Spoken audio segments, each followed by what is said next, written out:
주 여호와의 말씀이니라. 내가 이렇게 행함은 너희를 위함이 아닌 줄을 너희가 알리라. 이스라엘 족속아, 너희 행위로 말미암아 부끄러워하고 한탄할지어다. 주 여호와께서 이같이 말씀하셨느니라. 내가 너희를 모든 죄악에서 정결하게 하는 날에 성읍들에 사람이 거주하게 하며 황폐한 것이 건축되게 할 것인즉, 전에는 지나가는 자의 눈에 황폐하게 보이던 그 황폐한 땅이 장차 경작이 될지라. 사람이 이르기를 이 땅이 황폐하더니 이제는 에덴 동산같이 되었고, 황량하고 적막하고 무너진 성읍들에 성벽과 주민이 있다 하리니, 너희 사방에 남은 이방 사람이 나 여호와가 무너진 곳을 건축하며 황폐한 자리에 심은 줄을 알리라. 나 여호와가 말하였으니 이루리라. 주 여호와께서 이같이 말씀하셨느니라. 그래도 이스라엘 족속이 이같이 자기들에게 이루어 주기를 내게 구하여야 할지라. 내가 그들의 수요를 양떼같이 많아지게 하되, 제사 드릴 양떼, 곧 예루살렘이 정한 절기의 양무리같이 황폐한 성읍을 사람의 떼로 채우리라. 그리한즉 그들이 나를 여호와인 줄 알리라 하셨느니라. 여러분 반갑습니다. 오늘도 큐티로 여는 기막힌 하루입니다. 본 말씀 에스겔서 36장 32절부터 38절의 말씀입니다. 에스겔 당시 이스라엘은 바벨론에 의해 3번의 침공을 받습니다. 이로 인해 본토 땅은 황폐해졌고 하나님의 예루살렘 성전은 무너지고 말았습니다. 이 모든 것은 그들의 죄와 타락의 결론으로 임한 하나님의 심판이었습니다. 그러나 이제껏 에스겔을 통해 이스라엘 백성들을 책망하시기만 하시던 하나님께서 이제 회복의 말씀을 주십니다. 그런데 이들의 회복을 위해서는 반드시 선행되어져야 할 것이 있다고 말씀하시죠. 그것이 무엇입니까? 오늘 이 이스라엘의 회복의 문을 여는 그 열쇠가 무엇입니까? 먼저 이 죄에 대해 부끄러움을 회복하는 것이 회복의 열쇠입니다.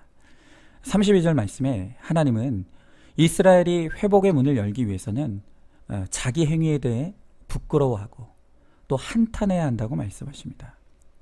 여러분, 왜 하나님께서는 이스라엘의 회복의 열쇠로 부끄러움과 한탄을 말씀하시겠습니까? 간단하죠. 그들이 죄에 대한 부끄러움과 한탄을 잃어버렸기 때문입니다. 지난 에스겔서 2장 4절의 말씀에서 하나님은 이스라엘 백성들에 대해서 말씀하시기를 이 자손은 얼굴이 뻔뻔하고 마음이 굳은 자니라 라고 하셨었습니다. 여러분, 이스라엘의 가장 큰 문제는요, 죄를 짓는 것이 아니었습니다. 이 세상은 아담이 세상에 죄를 가지고 온 뒤로 단 한 번도 죄인이 아니었던 적이 없습니다. 비록 첫사람 아담이 죄를 지었어도 적어도 그에게는 그가 저지른 죄에 대한 두려움이 있었습니다. 그래서 아담이 선악과를 따먹은 후 하나님께 고백하기를 내가 두려워하여 숨었나이다 라고 말했었죠. 그러니까 죄를 지었지만 죄 짓는 것에 대한 두려움은 있었던 것입니다. 그런데 에스겔 시대의 이스라엘 백성들은 죄를 지어도 아무런 부끄러움을 느끼지 못하는 뻔뻔한 지경이 되었던 것입니다. 그래서 하나님은 죄를 짓고도 부끄러움을 모르는, 또 한탄할 줄 모르는 이스라엘 백성들에게 죄에 대한 혹독한 대가를 치르게 하심으로 죄에 대한 부끄러움과 한탄을 회복시키고자 하시는 것입니다. 그런데 오늘 이 에스겔 시대의 이 문제는 그들만의 문제가 아니라 바로 우리 시대의 문제이기도 하다는데 그 심각성이 있습니다. 여러분, 우리나라도 보십시오. 간통죄가 폐지되고 낙태법이 합법화가 되고 동성애자들이 대낮에 거리로 나와 축제를 벌이고 있습니다. 왜 그렇겠습니까? 그것은 이 세대도 죄를 죄로 여기지 않고 부끄러움과 한탄을 느끼고 있지 못하기 때문인 것입니다. 이 세상이야 하나님도 모르고 말씀도 모르니 죄를 지어도 부끄러움을 모르고 뻔뻔할 수밖에 없죠. 그러면 이 세상의 거룩을 드러내고 나타내야 될 교회는 어떻습니까? 오늘 우리 시대에 가장 아픈 부분이 있다면 바로 저는 이 부분이라고 생각합니다. 교회가 세상을 향해서 죄를 가르치고 거룩을 나타내야 함에도 불구하고 교회가 거룩을 잃어버렸습니다. 하나님의 은혜로 한국의 교회는 대부흥을 맛보았습니다. 그러나 교회 안에 십자가의 복음은 희미해지고 그 자리를 기복의 복음이 차지했습니다. 또한 힘과 세력을 얻으면서 너무 교만해지고 말았습니다. 교회 안에는 하나됨이 없이 다툼과 반목이 만연합니다. 이러한 교회를 바라보면서 지금 세상 사람들은 도대체 교회와 세상이 다른 것이 무엇이냐고 끊임없이 묻고 있습니다. 여러분, 바로 이렇게 부끄러움과 한탄을 잃어버린 이 시대에 코로나가 찾아온 것은 결코 우연이 아닙니다. 무엇보다 이 코로나를 통해서 하나님은 교회의 문을 닫으시고 예배의 자유를 거둬 가셨습니다. 여러분, 하나님이 허락하신 이 코로나에 대해 우리는 그 누구를 탓할 것이 아니라 죄에 대한 부끄러움과 한탄을 잃어버린 믿는 우리의 뻔뻔함과 굳은 마음을 회개해야 합니다. 저부터가 지난날 교회 안에 기복의 거짓된 복음을 퍼뜨리고 인정중독과 칭찬중독에 빠져 하나님의 영광을 도적질하면서도 그것이 죄인 줄도 몰랐던 저의 뻔뻔함과 굳은 마음을 회개합니다. 제가 바로 이 땅에 하나님의 심판을 가져온 바로 그 죄인임을 인정하고 회개합니다. 이제 다시는 제 입으로 거짓된 복음을 선포하지 않고 하나님의 영광을 도적질하지 않게 되기를 소망합니다. 그리고 날마다 말씀으로 내 죄를 깨닫고 부끄러워하고 한탄할 줄 아는 거룩한 그 한 사람, 그 목사가 되기를 원합니다. 가정의 회복, 교회의 회복, 나라 회복의 열쇠는 내가 내 죄를 부끄러워하고 한탄할 줄 아는 거룩한 그 한 사람이 내가 되는 데서부터 시작이 되는 것입니다. 자, 한번 질문해 봅니다. 지금 나의 삶의 회복이 간절한 필요한 것이 어디입니까? 인생에 무너진 곳을 보며 부모 탓, 배우자 탓, 자식 탓, 나라 탓을 하고 있지는 않습니까? 모든 무너지는 사건의 이유가 부끄러움과 한탄을 잃어버린 바로 나 때문이라는 것을 인정하십니까? 날마다 말씀으로 내 죄만 보고 회개함으로 나를 통해 회복의 문을 여는 열쇠가 되시기를 바랍니다. 자, 두 번째로 회복의 주체는 하나님이십니다. 오늘 33절에 내가 너희를 모든 죄악에서 정결하게 하는 날에 라고 하시며 이 회복의 주체는 사람이 아닌 하나님이심을 분명하게 선포하고 계십니다. 자, 여러분, 이 말을 뒤집어 말하면 우리의 모든 인간적인 노력과 방법 그리고 수단은 근본적인 회복을 일으킬 수 없다는 말입니다. 오늘 어떤 사람은 돈이 있어야 회복이 일어난다고 생각합니다. 그래서 조금이라도 더 돈을 벌기 위해 주말이고 밤낮이고 할 것 없이 열심을 다해 살아갑니다. 또 어떤 사람은 외모와 학벌이 회복의 열쇠라고 생각하면서 열심히 공부하며 스펙을 쌓고 외모를 가꾸며 살아갑니다. 그리고 또 어떤 사람은 사랑하는 사람을 만나 결혼하면 내 인생이 회복될 수 있을 거라 믿으며 이 세상에서 나를 사랑해 줄 것 같은 사람을 찾아 이 불신결혼도 마다하지 않습니다. 그러나 오늘 하나님은 우리에게 분명하게 말씀하십니다. 네가 아니라 내가 하는 것이다. 오늘 36절 말씀에서도 이렇게 말씀하시죠. 나 여호와가 무너진 것을 건축하며 황폐한 자리에 심은 줄 알리라. 나 여호와가 말하였으니 이루리라. 그렇습니다.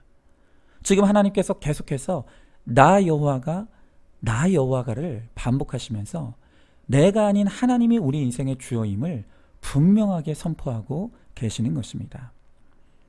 여러분, 우리가 우리의 평생에 고백해야 될 우리 신앙의 고백은 단 세 가지입니다. 그것은 하나님이 다 하셨습니다. 다 하나님이 하십니다. 그리고 다 하나님이 하실 것입니다. 이것이 우리가 평생에 고백해야 될 우리의 신앙의 고백입니다. 여러분, 결국 우리의 믿음의 싸움이라는 것은 다른 것이 아니라 내 몸의 힘을 빼는 싸움입니다. 자, 모세가 홍해 앞에서 출애굽한 이스라엘 백성들에게 명령했던 것이 무엇입니까?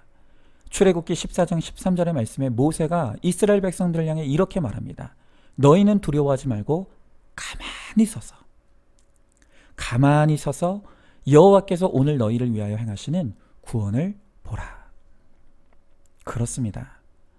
여러분, 우리의 모든 열심의 뿌리에는 하나님이 아닌 내가 한다는 이 교만의 악이 있는 것입니다. 내 그 교만함을 또 열심을 내려놓고 가만히 서서 우리를 위해 행하시는 하나님을 믿고 바라볼 때 우리를 위해 일으키시는 하나님의 구원의 역사를 우리는 보게 되는 것입니다.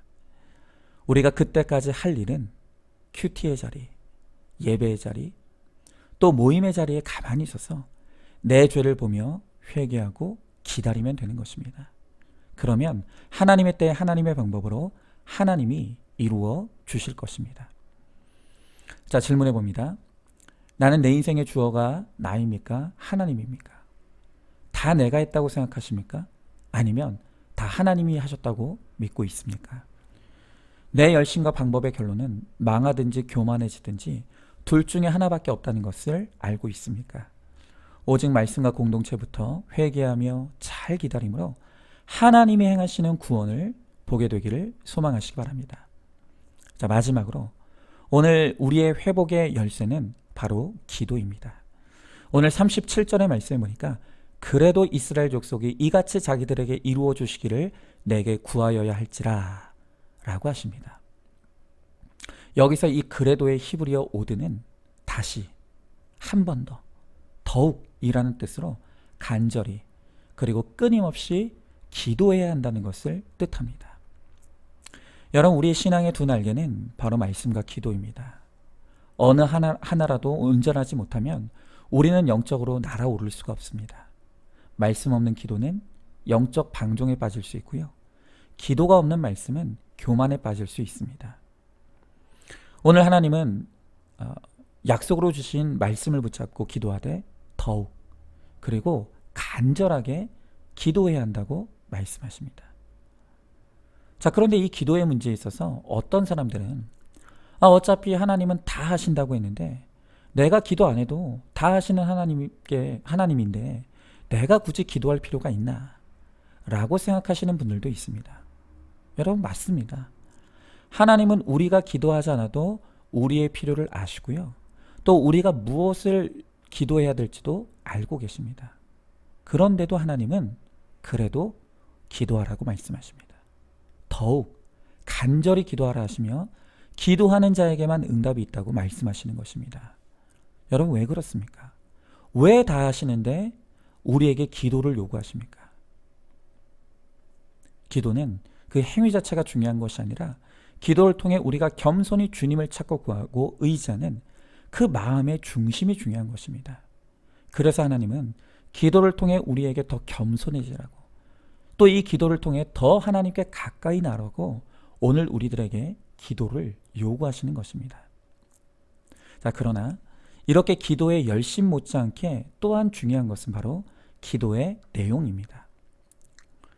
많은 신앙인들이 마치 예전 우리 조상들이 항아리에 정한수를 떠놓고 비나이다 비나이다를 반복하면서 그저 복받기만을 구했던 것처럼 우리도 내가 하나님 앞에 치성을 다해서 기도하면 하나님이 내가 구하는 것을 다 들어주는 것이 그런 것이 기도라고 생각합니다. 여러분, 그러나 그것은 결코 하나님이 기뻐하시는 기도가 아닙니다. 미신의 기도는 내 뜻을 이루기 위해 하나님을 이용하는 것입니다.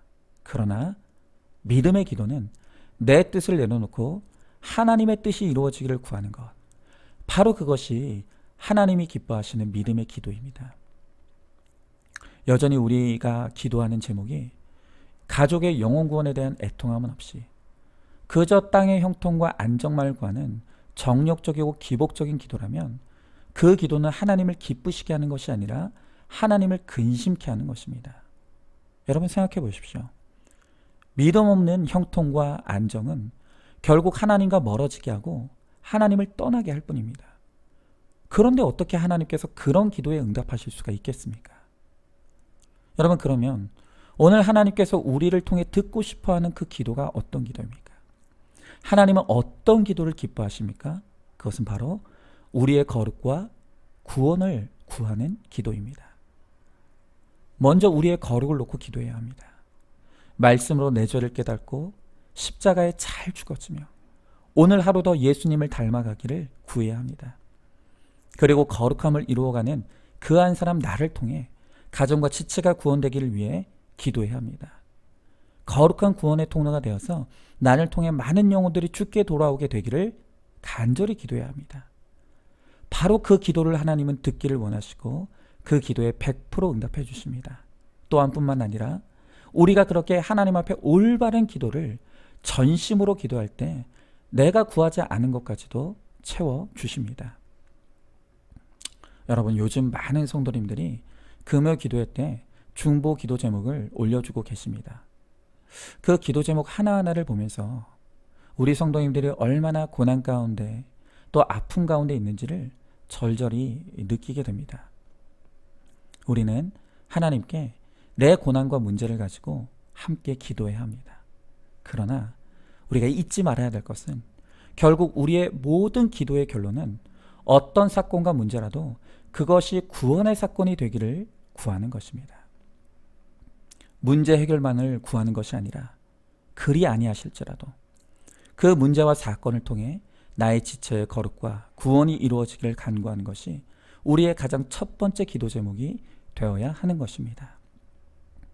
오늘도 우리는 나의 거룩과 너의 구원을 위해 그래도 기도해야 합니다. 또 기도해야 합니다. 더욱 기도해야 합니다. 그럴 때 하나님께서 내 기도를 들어 사용하셔서 반드시 가장 좋은 것으로 응답해 주실 것입니다. 자, 한번 질문해 봅니다. 기도를 게을리하고 쉬고 있지는 않습니까? 하나님은 우리에게 그래도 기도하라고 하십니다. 우리가 지금 그래도 기도해야 될 기도의 제목이 무엇입니까?